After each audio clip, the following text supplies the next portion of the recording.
Sisi lain seri 22. Shalom, salam sejahtera bagi kita semua.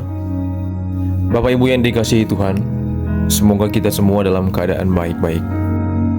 Kitab Roma ini, Paulus menulis surat ini pada masa Kekaisaran Romawi. Bangsa Romawi ini punya kepercayaan yang bersifat animistis. Mereka menyembah roh-roh dari hutan, sungai, gunung, dan alam. Mereka juga menyembah dewa atau dewi. Bahkan kaisar pun menjadi objek penyembahan mereka. Kondisi inilah yang mempersulit kehidupan umat Kristen dan Yahudi yang hanya mau menyembah satu Allah saja. Dengan adanya dewa-dewi yang mereka sembah ini, akhirnya menjadi ancaman bagi orang-orang Yahudi, ditambah dengan kewajiban untuk menyembah kaisar. Saudara, pada masa itu ada pemimpin yang tidak senang dan tidak bersahabat dengan orang Kristen.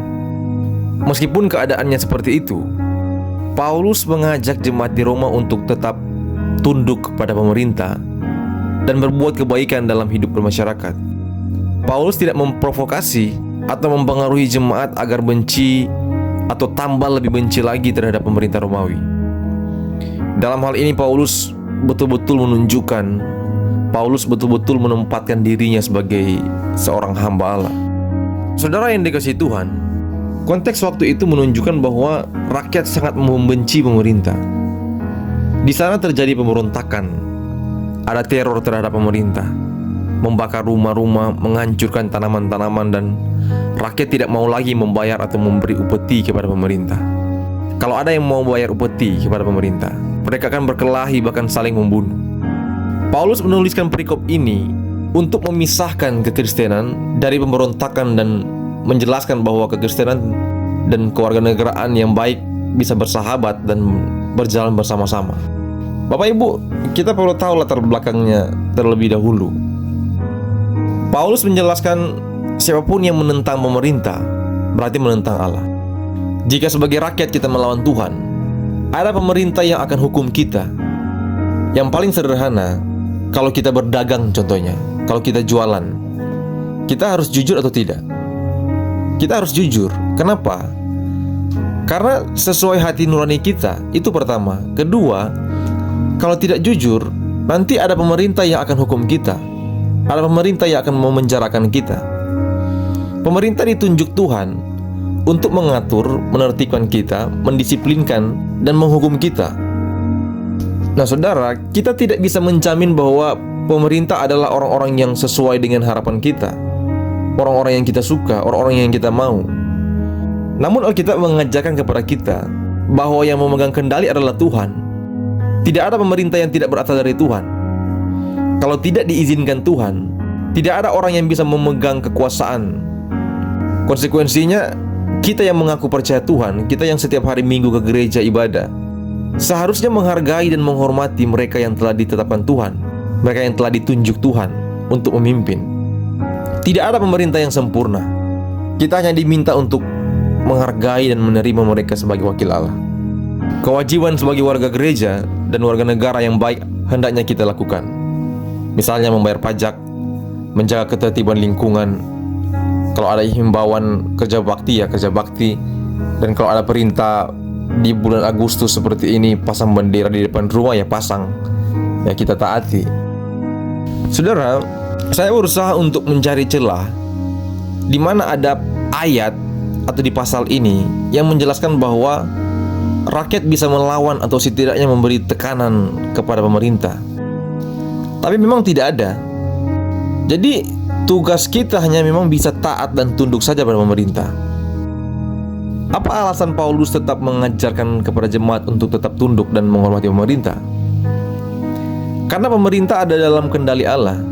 Jika pemerintah itu jahat, maka Allah sendiri yang akan menumbangkan atau mencungkir balikan pemerintah itu sendiri. Allah saja yang berhak menghakimi pemerintah. Selain itu, waktu untuk jatuh bangunnya pemerintah bukanlah dari manusia, melainkan dari Allah. Bapak Ibu yang dikasihi Tuhan, sejarah telah memperlihatkan bagaimana gereja yang menguasai negara membawa kepada masa kegelapan ke gereja. Sama halnya dengan masa di mana negara menguasai gereja. Ini adalah masa yang suram di dalam perkembangan kekristenan. Sekularisasi terus berproses di zaman ini, dan dunia sedang menuju pada sekularisasi itu. Pemerintah di beberapa negara sementara menerapkan itu. Sudah ada negara yang melegalkan pernikahan sesama jenis. Kampanye LGBT terjadi di mana-mana secara gila-gilaan. Yang terbaru di pembukaan Olimpiade Paris, Prancis, kaum LGBT memparodikan perjamuan kudus seperti lukisan Leonardo da Vinci. Kita mendoakan supaya pemerintah kita di Indonesia ini tetap baik-baik saja, tetap berada di jalan yang benar. Saudara, pemerintah yang kacau itu sejak dulu sudah ada. Sejak zaman Daniel, Sadrak, Mesak, Abednego, itu sudah ada.